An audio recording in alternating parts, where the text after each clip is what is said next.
Welcome back. I am ashleighbanfield, and this is Drop Dead Serious. I appreciate you tuning in, and thank you to everyone who already subscribed. If you have not yet, hit subscribe and consider joining our channel membership too. We are hosting a live Ask Me Anything group session this Sunday, June 14th at 6 p.m. I would really love to see you there. Members can ask about anything on their minds, so bring your questions. Today, though, a shocking headline about the Nancy Guthrie case caught my attention. I know we have not discussed Nancy Guthrie lately. We are now at day 131. As I record this on June 11th, day 131, things had been totally silent. That changed today with a massive headline, and it is a major development. A highly detailed tip came in, specific enough that authorities in Pima County immediately mobilized. I am going to unpack this entire mystery for you. Let us look at how this developed and set the scene. Just south of the Arizona border, near where Nancy Guthrie vanished, lies the city of Nogales. You have probably seen the news coverage. Reporter Brian Enton actually crossed into Nogales himself just to see how easy the border crossing was, and it was virtually effortless. This left many people wondering, why has there not been a more aggressive search effort south of the border? Could the person who took Nancy Guthrie have smuggled her across that very line? Perhaps they are holding her there, or worse, killed and buried her in the Mexican desert? Yet, American law enforcement did not seem particularly interested in pursuing that theory. They never sent any search teams down there to look for her. Nor did they attempt to collaborate with Mexican authorities in that border district. Until today. Not that they are suddenly working together, but a major break just happened down south. It turns out there is a volunteer group you might have heard of before. A dedicated group of mothers who conduct routine searches for missing people south of the border. They are known as Buscando Corazones of Nogales, and they have had massive success before, uncovering 25 separate unmarked graves in one area alone. And as fate would have it, they are the ones who received the tip. Not the Pima County Sheriff. Not the FBI, not the task force, none of the investigators searching tirelessly north of the border in Arizona And nearby states looking for Nancy Guthrie. Searching for anyone who might be connected to the strange disappearance of Nancy Guthrie. No, this was an entirely different organization. in a different country, and American law enforcement was completely in the dark. We will get to that, because you will likely scream into your pillow once you hear how the Pima County Sheriff responded to this. But this group of mothers received a tip, and it was highly specific. They have kept details quiet, But they did share that the lead contains enough precise details to indicate Nancy Guthrie is buried southwest of Nogales, in a place known as Mariposa, which actually translates to butterfly in English.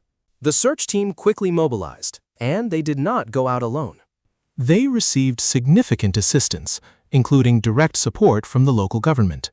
This is far more serious than a simple volunteer group acting on a vague rumor. It was much more significant than that. In fact, they secured crucial backup from the Sonora State Commission for the Search of Missing Persons. Local and state authorities also stepped up, providing heavy security for the team. They clearly needed serious physical protection to venture safely into this notorious killing field. A grim location where they previously uncovered more than 25 unmarked graves. That means 25 families who hopefully received some quiet closure regarding their missing loved ones. Right. So this dedicated group pressed on, aided by Mexican government officials on the ground, scouring that specific state and local jurisdiction, but they still have not located Nancy Guthrie. They have not found her. But I emphasize yet, because they insist this search is far from over. They are going to keep digging in that area, and they have got the state backup to prove it. What is deeply bizarre is the total disconnect from the American investigation, the Arizona search, and the FBI. Cast your mind back. 131 days ago, when this nightmare started, we heard endless mixed signals about the lack of cross-border cooperation. Neither side seemed to have any idea what the other was doing. Communication was practically non-existent. The FBI floated one theory, while Arizona officials pointed in a completely different direction. It looked like a complete disaster, and it was obvious that the two countries were barely communicating. History is repeating itself, because look at this official statement from the Pima County Sheriff's Department. You would think they would say, "We are fully aware. We sent a team south to collaborate with these searchers the moment that detailed tip came through." And since it is an active body dump, that would make perfect sense, would it not? Perhaps she is hidden in a spot already littered with other unmarked secret criminal graves, right? But they did not. No officers were sent across the border, and they are not involved in this operation. They are not supporting the effort, they are not collaborating, and they are not out there searching. They were completely in the dark. That is the reality. They did not even know it was happening. Here is the public statement that the Pima County Sheriff posted over on their X account. We are aware of recent reports concerning an anonymous tip in the Nancy Guthrie missing person case, which was shared directly with the search group in Mexico. As of right now, local Mexican authorities have not contacted our office. But where is the follow-up sentence saying they immediately reached out to Mexico? It is simply not there. There is no mention of proactive contact, and I doubt it even crossed their minds. I cannot say for certain, but they absolutely did not mention doing any outreach themselves. They just threw up their hands, complained on X, and said, well, they did not call us. This cold case remains active and ongoing, and we will continue pursuing any credible leads. I can't help but wonder if emphasizing credible was a subtle dig. Okay, I hear you. But why not investigate a lead that the Mexican government deems important enough to back with armed security? Sure, they did not call you, but did you bother calling them? That is just basic police work. If the phone isn't ringing, you pick up and dial. Especially when a life is on the line. You make the call. What else is more important? I have no idea how slammed the Pima County Sheriff's Department is these days. I do not know their current workload, or if that dedicated task force has even stayed together. I have no idea if they are still linked. Those FBI agents and the half-dozen homicide investigators from Pima County who were originally working side by side on that task force. I have not heard a single word about them. Zero updates. Nothing. Whether that alliance is still intact is anyone's guess. Honestly, it is not unusual for these temporary partnerships to slowly dissolve and shift over time.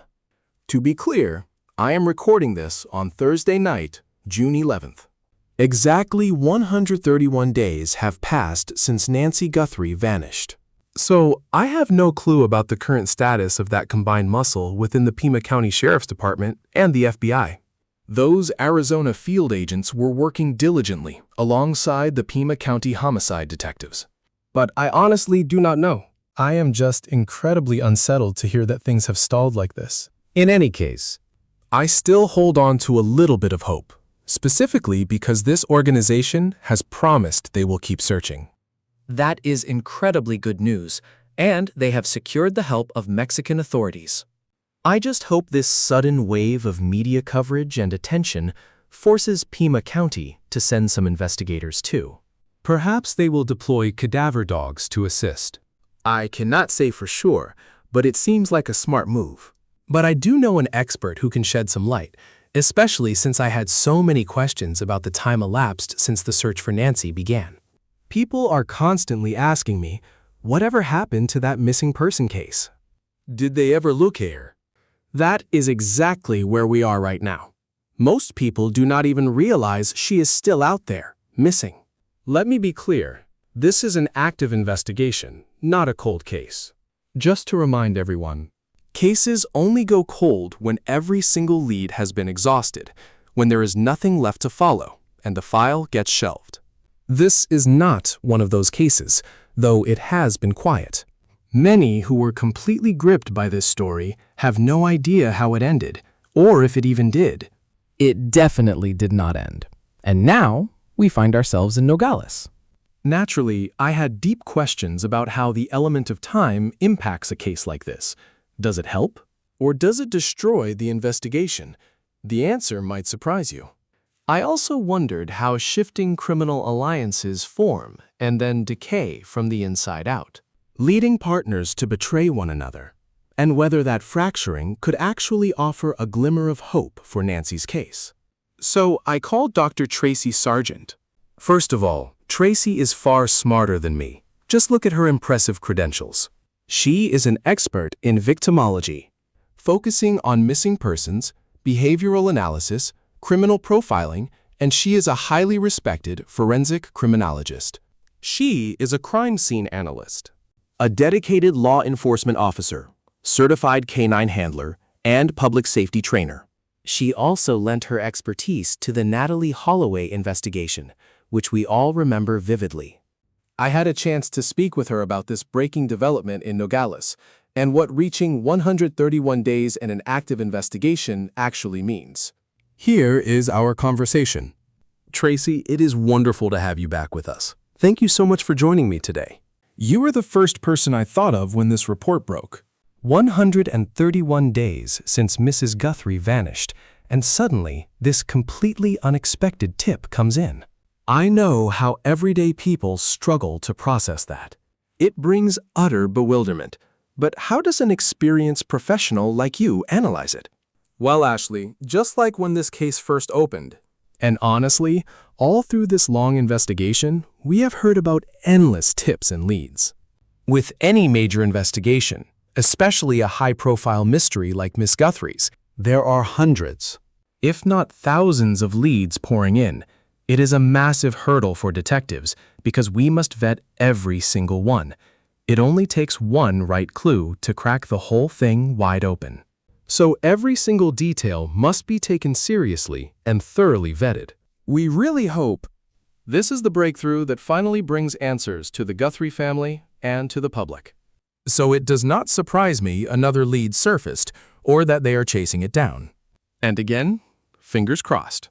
I should also say, as a career law enforcement officer, as an investigator, these cases demand grueling work.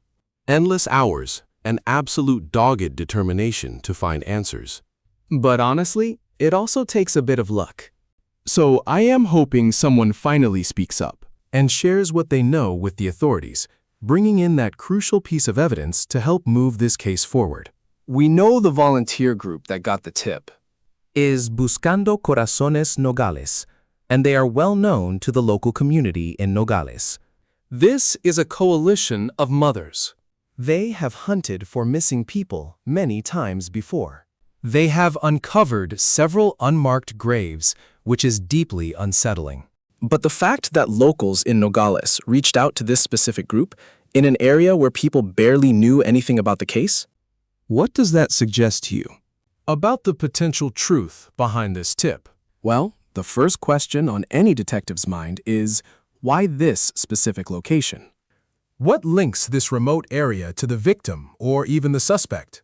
If we map out theories, we look at who had motive and the means to do this. So that is my starting point. What is the link? Is it logistically feasible to transport someone like Miss Guthrie to this spot rather than to the other side of the country? The latter just is not very realistic. But I know the distance is relatively short, maybe only 60 to 70 miles away. So that is highly possible. And looking at this specific region, several factors are actually quite encouraging. We have a highly experienced search team who know the local terrain and understand these grim realities, who know exactly what to look for. But even more vital is that word is spreading and people are talking. If we look back at how all of this started, countless theories have been thrown around. Was it a lone actor or multiple suspects? But the fact that people are speaking up, even on an international level, is huge. As the saying goes, more eyes and ears make all the difference. And also, if we assume that multiple suspects were involved in this crime, the more people who have some connection to it, whether directly or indirectly, actually helps the case. Simply by the numbers, it means more people will eventually talk. A casual comment made in passing might be what finally lets us connect the dots. So, I am genuinely hopeful. There are so many reasons to feel good about this tip. It genuinely feels like a promising lead. To be honest, it always amazes me.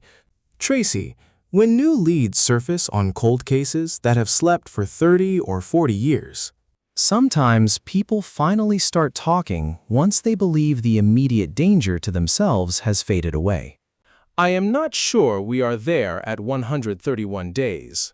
But how does the ticking clock typically affect an investigation that seems to have stalled? That is an incredibly sharp point, and it accurately describes how these cold cases work. But let me make one thing clear. This is not a cold case at all. We are looking at a highly active, ongoing criminal investigation. Even so, if we look at typical timelines for unsolved mysteries, like here in Georgia, an active investigation is officially reclassified as a cold case, transitioning from an active file to cold after about 3 years. That standard timeline seems to apply across many different jurisdictions. And it is no different here in Georgia. The irony is that when a crime first happens, time is our worst enemy. But as the trail grows cold, you enter a phase where you just hope vital witnesses are still alive after 10, 20, or 30 years. You pray those key people can still speak. Yet on the flip side, if the suspect passes away or flees, it suddenly opens up everything. I have investigated cases exactly like that, where we had absolutely nothing for years. Then, out of nowhere, we learn that a prime suspect, or person of interest, has passed away from natural causes. Suddenly, a flood of new tips and fresh leads starts coming in. So, honestly, it does not surprise me that, even with this specific file, you are going to experience these constant cycles of activity. That is completely typical for police investigations. There will always be long stretches where absolutely nothing seems to happen. First, it is intense. Then it goes completely dark. But a single new lead can set the whole thing on fire again. This pattern is standard for any case, whether we are talking about active or cold files. But returning to long unsolved crimes, the passage of time can actually work in our favor. For some reason, people eventually find the courage to finally speak up.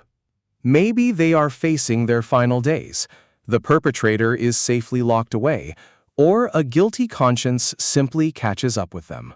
Or perhaps we have someone who overheard a vital secret years ago, but only just connected the dots today. There are countless psychological reasons why witnesses decide to come forward later on. Regardless, I still believe the massive media profile of this case remains a huge advantage.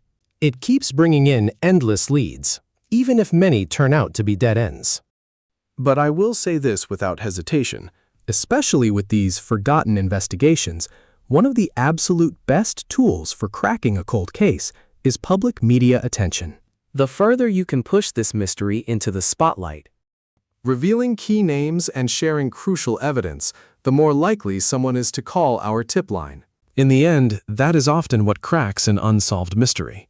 And we are watching that happen right now, even though this is still a fresh crime.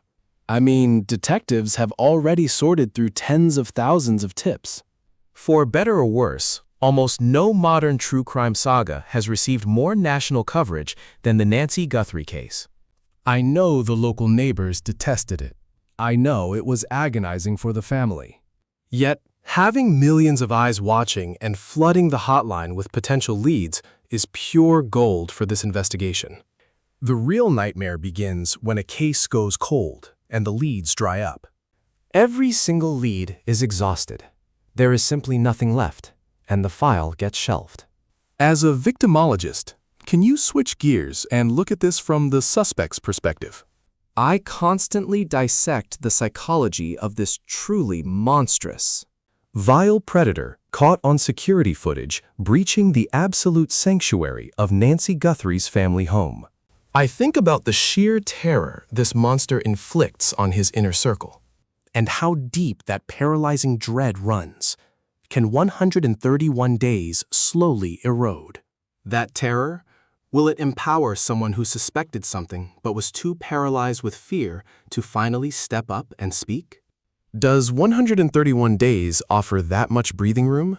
Could it finally loosen people's tongues? Absolutely. It is actually quite common for suspects and key persons of interest To spiral into heavy drinking or succumb to substance abuse. They begin slipping up or even arrogantly bragging about their crime. People watching might not know this, but false confessions are actually surprisingly common in major investigations, which can muddy the waters and stall a case completely. But addressing your specific question about the suspect's fear after all this time, I would not be surprised if this individual is starting to feel much more secure, letting down their guard. believing they have successfully evaded justice and gotten away with it, simply carrying on with their daily routine. Now, if this new tip about hidden remains or a clandestine grave in Mexico is true, this killer, after all these months, I truly believe their confidence that they escaped justice is at an all-time high. That is particularly true if they have managed to keep quiet, especially if they pulled this off alone, or if any potential accomplice has since passed away and taken the secret to their grave. We simply do not know. So I hate to speculate either way. But if this killer has kept their mouth shut, they feel untouchable. They are just blending right back into society. And Ashley, we see these chilling cases constantly. Look at the infamous Long Island serial killer case. That predator, much like so many other active serial killers, managed to blend into a completely unremarkable daily routine. We need to remember that these monsters do not walk around with warning signs stamped on their foreheads, screaming that they are guilty or hiding a dark secret. It is incredibly common for these predators to lead totally ordinary lives, often becoming highly respected, charismatic, and deeply trusted members of their local communities. That is exactly what makes cold case investigations so agonizing. Real life is not like Hollywood, where the villain stands out.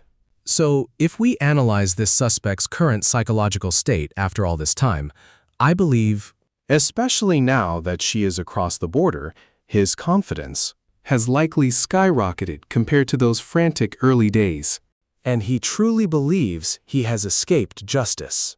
Let us be honest. I investigate some of the absolute darkest crimes imaginable. But trust me, some of the most terrifying horrors are unfolding silently right behind your screen. Your name, your phone number, your home address. It is all floating out there on the web, and not because you willingly shared it. It is because someone sold it. Data brokers are constantly tracking you. They track what you buy, what you search, and the medications you take. They even know where your kids go to school. Just one phone call, and suddenly you are wiring cash to a voice sounding exactly like your own child or mother. It is incredibly chilling, but here is what most people do not realize. You actually hold the legal right to force these data brokers to purge your information. The real problem is, doing that alone could take years. And that is why I use Incogni. They handle all of that exhausting work for me. They deal directly with these shady companies and demand they erase my personal records completely. They even offer a tailored plan called Unlimited. Once you flag a site exposing your details, their privacy team targets that database immediately. This is not just about peace of mind. It is true power. So if your digital privacy matters, and it absolutely should, go to incogni.com/dropdead, use my code DROPDEAD, and save 60%. You are welcome. Again, incogni.com/dropdead. Just use code DROPDEAD to begin reclaiming your personal data today. What makes this latest tip so fascinating is that it contains actual, concrete details. It was not random, and it was not vague. Apparently, the team received precise directions pointing them directly toward a location called Mariposa, which translates to butterfly. And they headed out there using the exact details provided by the informant. I keep returning to this anonymous tipster, popping up 131 days later in another country. Is this someone confessing falsely, chasing attention, or just stirring up trouble? Could it be all of those things? None of them? Or someone who actually knows the killer? I have to return to this point, Ashley. We are required to treat every lead as absolutely genuine until we can prove it false. So yes, it could easily be any of those scenarios. We simply do not know until we look into it. But regarding this specific piece of information, among all the tips we receive, like you mentioned, tens of thousands of them, with many being incredibly generic, while others are highly detailed. And given the massive amount of precise information shared in this one specific message, we are forced to triage and prioritize these incoming leads.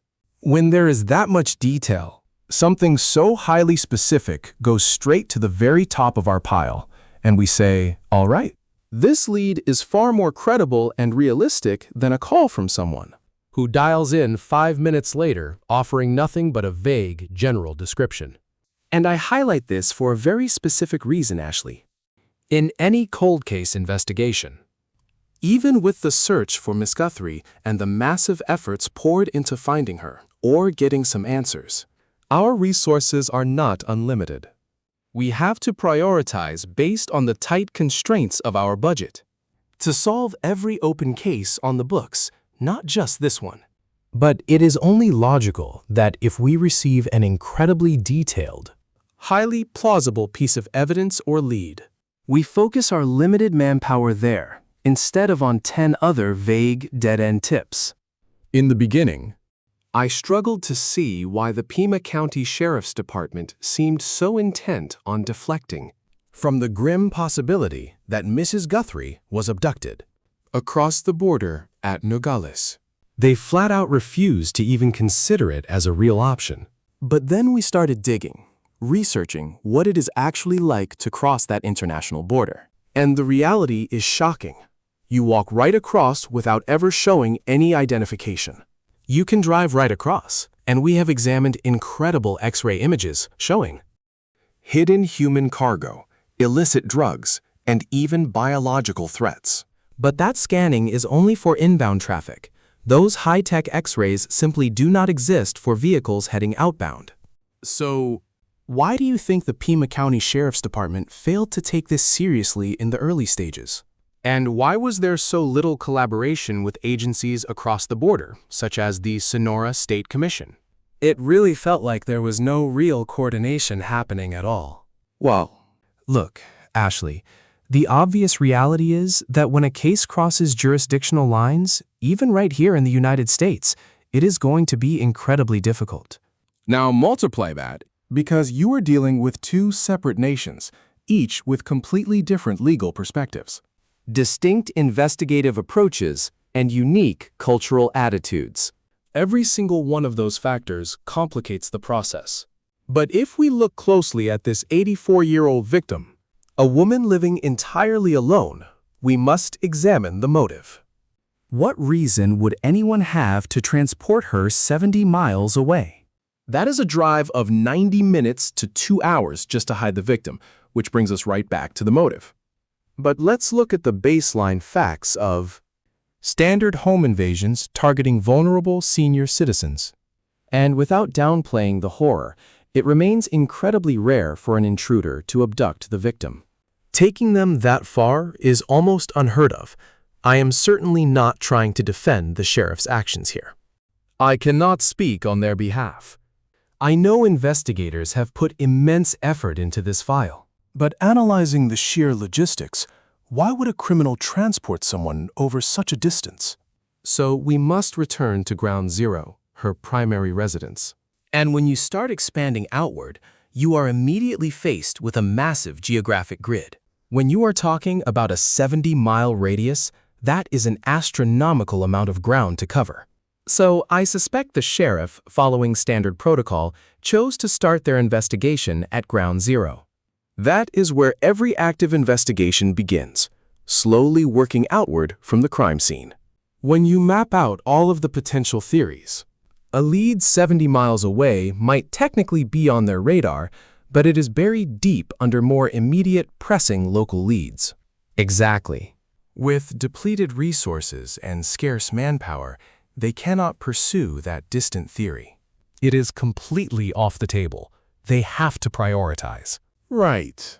I was also fascinated to find in this report that the searchers from the Mothers Group, acting on a tip, actually received direct assistance from the Sonora State Commission for the Search of Missing Persons. They were the first to help, but they also secured vital cooperation from municipal and state officials. And those local and state authorities Deployed security forces to protect the search volunteers. That is exactly where my alarm bell started ringing. Why would a simple search for a missing woman require armed protection? Are these volunteers stepping into dangerous territory just by looking for A missing woman who came from north of the border. Now, I have actually been to Mexico. It has been some time, but I can tell you that armed guards are a common sight there. They are all over the place, so seeing armed escorts does not really set off my red flags. What actually catches my attention is the official support they received. To me, having actual security there to guard them is a major development. They clearly have the backing of government officials and the local community, which means they are a highly respected organization that has been fully embraced by local law enforcement. From my perspective, that cooperation is a very positive sign. They work together, focused entirely on a single objective. But it always comes back to limited resources. Since this group is highly trusted, the authorities basically tell them, "We are completely overwhelmed with other investigations. Go ahead, do your work on the ground. We will provide some security personnel to watch your back, and if you uncover anything, just call us." Honestly, we see this exact same dynamic happen right here in the United States. I have investigated numerous cases where the local police are fully aware of our presence. We follow every protocol, but they simply do not have the manpower to assist. Instead, they tell us, "Tracy, go ahead and search that sector. If you find anything, call us." I suspect that is exactly what is happening in Mexico, and it actually gives me a lot of hope. I am genuinely encouraged that we have an international presence that is actively investigating new locations for Nancy Guthrie, or at least tracking down tips. Even if they come up empty-handed, that is still progress. Just knowing that these dedicated groups are actively working this case across the border Is, without a doubt, a major breakthrough for everyone involved. Now, the statement from the Pima County Sheriff's Department today was absolutely stunning. It completely caught me off guard. I fully expected them to acknowledge this development and confirm they were working hand in hand with officials down in Sonora. But that is not what happened. Tracy, let me read the official public statement from Pima County. They wrote, "We are aware of an anonymous tip regarding Nancy Guthrie that was shared with a search group in Mexico. As of right now, Mexican officials have not reached out to us. The case remains active and open. And we are continuing to pursue all credible leads." Does it make sense to you that there was extensive support from state and local authorities for this civilian search team to go out and dig based on an anonymous tip at Nancy Guthrie's rumored gravesite, while the Pima County Sheriff was left completely in the dark? I wish I could tell you a different story, Ashley, but this same pattern plays out across the country. According to reports, that specialized team has already recovered several bodies in Mexico, routinely handling these kinds of dark cases. So local Mexican authorities might just be thinking, "Fine, let's pursue this lead. Let's sweep the area." If they uncover actual remains or physical evidence that points directly back to Nancy Guthrie's cold case, Then they can finally loop in the sheriff's department and present what they discovered. Basically saying, "Here is our evidence. What do you think?" We can send over photos. Honestly, that is standard operating procedure for search teams here in America. So, they had nothing else to report to the department except that an anonymous tip came in. "We are heading out to investigate." And the sheriff's response would likely be simple. "Good. We appreciate the help, Keep us posted if anything turns up. It is deeply troubling that even basic coordination like that never happened. Up until now, I honestly assumed that for over 130 days, local investigators maintained active daily contact with Mexican police, especially considering their extreme proximity, the ease of crossing the border, and the strong possibility that the victim's identity might be Hispanic. nobody knows for sure. But since it is possible, they should have coordinated across the border, yet they clearly did not. Then I discovered that the person running this volunteer search organization, and again, Buscando Corazones Nogales is the group. And its director, Ramona Guadalupe Ayala Ortiz, revealed that while they scoured this specific zone from the tip, they had already uncovered 25 clandestine graves. That is staggering. You are absolutely right. It sounds just like a modern killing field. And it makes me wonder, how was this place hidden until now? A site holding 25 secret graves right near Mariposa. Why weren't American investigators already scanning the soil with trained cadaver dogs? Why didn't we deploy United States Marshals and massive search parties? How did we miss this? That is the critical question, Ashley, and it absolutely demands a real answer. Why has there been silence? Who are those victims, and why were they buried there? What happened to them? What kind of operation is running in that area? And why would Nancy Guthrie's body end up there as well? A crime scene of that scale raises endless disturbing questions, and I completely understand why. Of course, police resources are spread thin. Departments must triage their active cases. But remember, we are talking about a spot barely 70 miles north of an incredibly porous international border. Crossing is so simple that Brian Enton from News Nation walked right over the boundary. Questioned several locals on the street, crossed right back the same afternoon, and still filed his report for the evening news. Honestly, how effortless it is to slip into Mexico is almost shocking. I simply do not understand why investigators did not treat this region as an obvious hideout for the killer, who targeted Nancy Guthrie and desperately needed a place to vanish. And that raises a very critical point. With 25 bodies buried there, it is impossible that locals were completely unaware of what was happening. But beyond that, as a criminal profiler, this tells me one thing. It is a zone where a killer feels safe enough to dump not just one victim, but multiple victims in this single location, fully confident in their absolute security, that they will never get caught. A location like this is never chosen by accident. They use it because they know the system, and they know they can escape justice. It is a territory they know inside and out. So many disturbing questions are racing through my mind at this very moment, especially since this lead should have been chased down back in week 2. The moment investigators realized we had a crisis, South of the border, that they had a killing field. We absolutely must establish reliable boots on the ground down there. It is deeply frustrating, but I share your belief that any new lead is a step forward. Do you think this development will spark a fresh flood of leads? Or is this just another random stroke of luck that will fade away without resolution? They have not recovered her remains yet, but search teams are refusing to give up.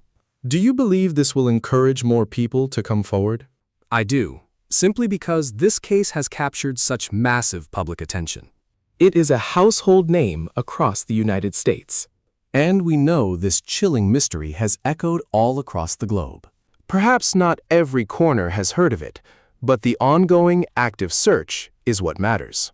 With dedicated personnel on site, Actively combing through grid zones is highly encouraging. but beyond that, the reality is that the massive cash reward is a double-edged sword, quite frankly. Such cash incentives can break a case wide open, but they can also derail it completely. In major criminal investigations, when the payout reaches such an astronomical figure, so staggering, it forces detectives to ask, what is the true motive of the people calling in? So, I believe a sudden influx of fresh tips is about to hit us due to several critical factors. The intense public awareness of a missing American citizen, coupled with the victim's very prominent family connections. And a truly massive financial reward. I find myself studying the psychology of the offender who commits this. To begin with, he operates far outside normal human empathy. And the close associates he has chosen to align himself with are likely just as dangerous, sharing the exact same cold nature. And I wonder, Tracy, how many of this monster's close allies might find themselves facing serious federal charges or long prison sentences?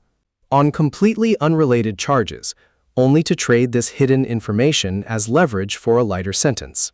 I wonder how heavily that tactical dynamic weighs on federal agents at this moment. Absolutely. It is a massive factor, and I have to smile slightly at your description because for investigators, ironically, I just sat down with a dedicated cold case squad yesterday afternoon. And strangely, a fresh batch of tips flooded in. At one point, an investigator asked us a blunt question. Were there any angry or, pardon my French, pissed off girlfriends or wives in the picture?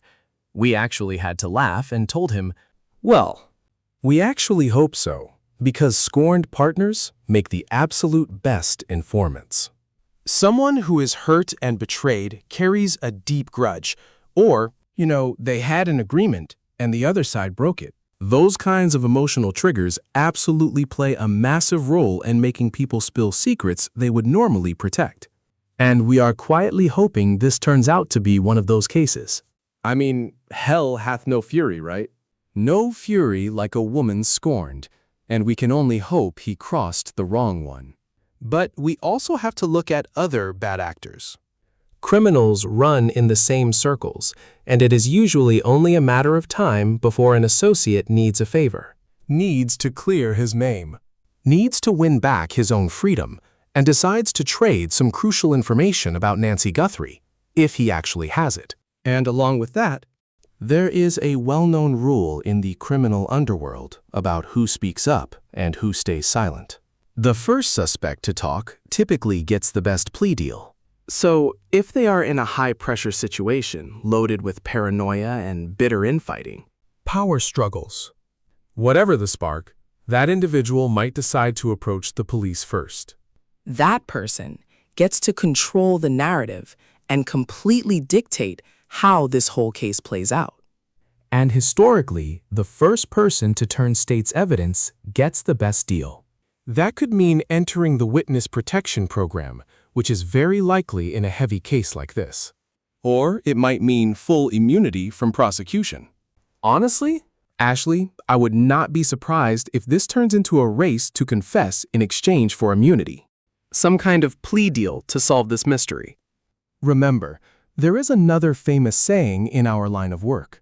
And that is, there is absolutely no honor among thieves. And thank God for that. That is incredibly true, which brings us right back to the reward money.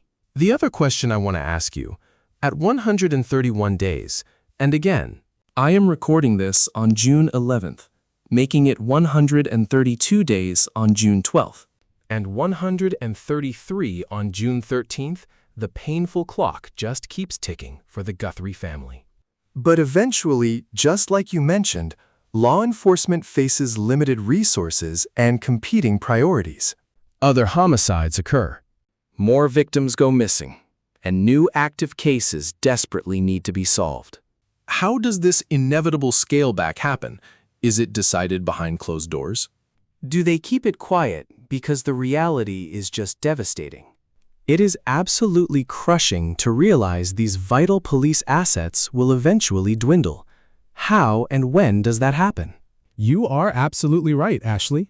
And that timing fluctuates based entirely on the specific resources available to the department. For example, in high-profile cold cases like this one, we assemble massive dedicated task forces. We bring in local detectives, Federal investigators, and multiple jurisdictions. It operates at an incredibly intense level of focus. But no police force can sustain that level of intensity over the long term. So it is typical for this massive task force to mobilize and vet every single lead. sifting through hundreds, maybe thousands of tips. Then, suddenly, it hits. We have done everything we possibly can. And slowly, the task force starts packing up to focus on other cases. Yes, and then it dwindles down to one. Maybe 2 detectives who are left behind to serve as the sole go-to investigators on the Guthrie case. They will keep an eye out, sure, but they have already run down every lead. So, he juggles other active cases now, which is exactly how these investigations usually stall. Detectives, as you mentioned, are always juggling multiple cases. They focus elsewhere, until maybe a month later, a random tip suddenly breathes life back into the Guthrie case. Suddenly, they shift gears, pulling their focus right back to Guthrie. They chase down the lead, it turns up empty, and they slide back to those other cases. It is not that they have completely abandoned the case. But once every single lead is exhausted and dead ends, There is literally nothing left to do but pray someone finally calls in. Maybe they hear a rumor, catch a lucky break, or decide to share a secret. Yeah, well, this whole thing is fascinating. And though the mothers group followed their tip and found nothing, what about the American side? What about the full force of the FBI? Those specialized resources they promised, and that dedicated joint task force? Why not deploy American cadaver dogs or send a specialized search team? Just some massive show of force. Do you think that is even a possibility? Or will they simply accept the local reports at face value? Like, they searched, came up empty, so we move on? Look, it comes back to reality. You cannot search the entire world for one person. You need a solid, logical reason to target a specific location. You cannot just go tearing out there blindly. Searching random spots because of massive logistical hurdles, international legal issues, and bureaucratic red tape. Once investigators have chased every single scenario and searched all those spots, we return to the starting line. Whether you have an entire task force or just one detective, the case inevitably goes cold. Now, I am not saying that a case At 131 or 132 days is frozen, but it is cold because they have run out of options. And until some fresh tip lands on their desk, it is in fact cold.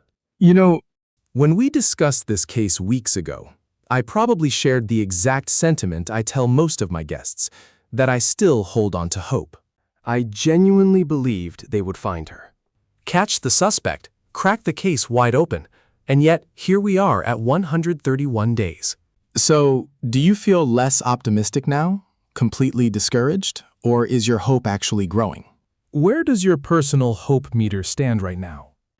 Honestly, my hope has actually grown because of the recent developments down in Mexico. We have an entirely different nation stepping up, showing genuine concern and taking real action. Because the simple truth is this, Ashley. They have absolutely no obligation to spend their time doing this at all. None of those local volunteers and none of those foreign officials are under any legal obligation to help solve this case. Knowing they are finally moving brings a real sense of hope.